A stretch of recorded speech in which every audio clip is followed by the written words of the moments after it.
Hello dear listener, please subscribe to our channel. Enjoy watching. If you had told me a year ago that my wife Emily would betray me, I would have laughed in your face. Emily was my rock, my confidant, the person I thought I knew better than anyone. We'd been together since college, 10 years of what I believed was love and loyalty. Turns out, I didn't know her at all. The first signs were subtle.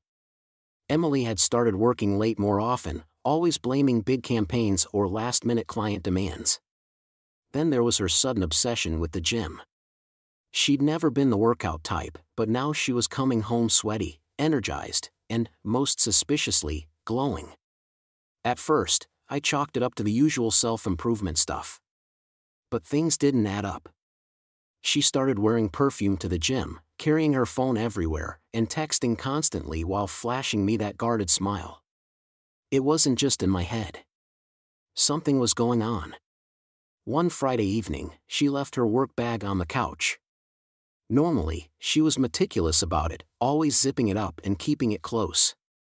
But that night, she'd been in a rush. A phone slid out.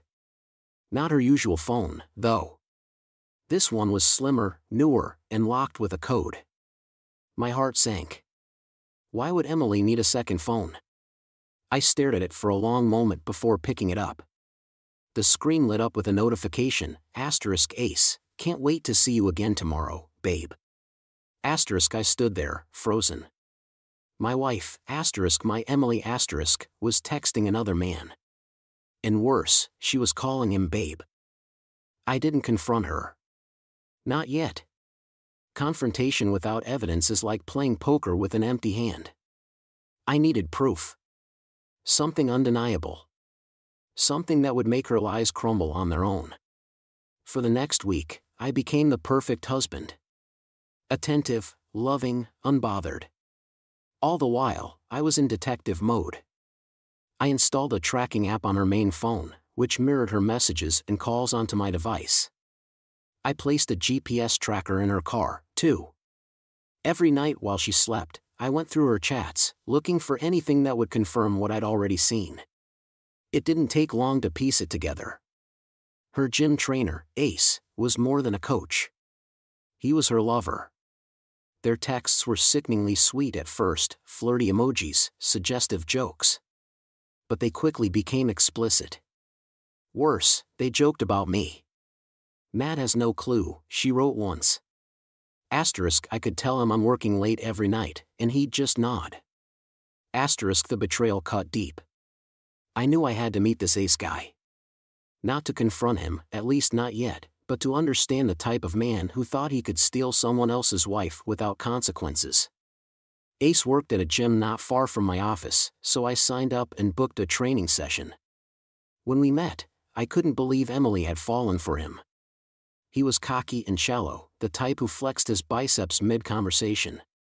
He had a grin that screamed trouble, and every other sentence out of his mouth was about his success with women. He didn't recognize me, of course, and I made sure to act like just another client. Over the next few weeks, I kept things friendly, building rapport with him while gathering more dirt. He loved to brag, especially after I started buying him drinks after workouts. One night, he even let it slip that he had a thing with a married client. He didn't name Emily, but the details matched: her gym schedule, her supposed work meetings, everything. The guy was so full of himself that he didn't even see the setup coming. I decided it was time to act. The first part of my plan was straightforward. I needed to catch them in the act. I bought a couple of discreet cameras and placed one in Emily's car and another in our bedroom. The footage from the car confirmed their meetups. But it was the bedroom camera that delivered the knockout punch. One afternoon, while I was at work, Ace came over. They didn't waste any time. Watching the footage was like pouring acid on an open wound, but I kept my emotions in check. This wasn't just about pain anymore. It was about justice. The next phase required a bit of creativity. I invited Ace to a poker night at a rented studio space, claiming I wanted to get to know him better outside the gym. To make it convincing, I hired a couple of actors to play my poker buddies. Ace showed up, grinning like the cocky bastard he was. We played a few rounds, and I kept the drinks flowing. Before long, he was bragging about his escapades again, laughing about how clueless husbands never see it coming. I egged him on, pretending to be impressed.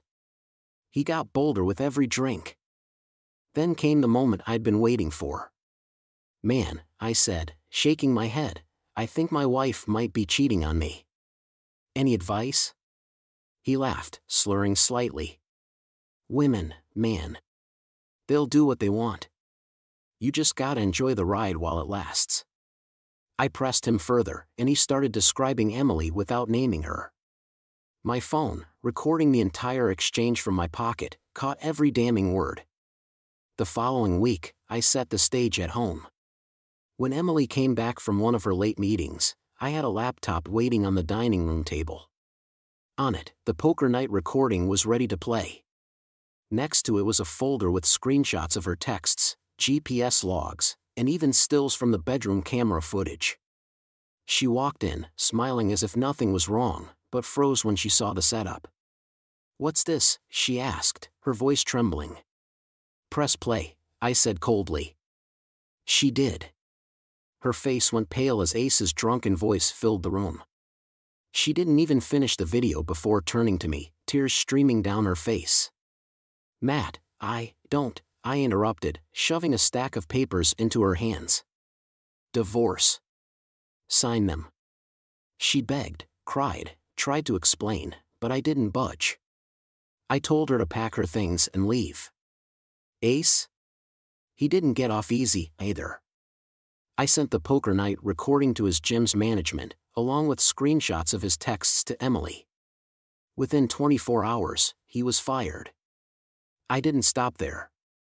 I posted anonymous reviews online, warning potential clients about his behavior. By the end of the week, his reputation and career were in ruins. Emily tried reaching out a few times, claiming she'd made a mistake and wanted to come back. I ignored her. She and Ace deserved each other. As for me, I moved on. The house, the savings, the dignity, I kept it all. But every now and then, when I think about the look on their faces as their lives fell apart, I can't help but laugh. Sometimes, the best revenge isn't about shouting or fighting. It's about letting them destroy themselves, one piece at a time. If you leave a comment, tell us what you think about the story you heard. It's important to us and will help us find and tell stories that you find interesting. Thank you for watching us.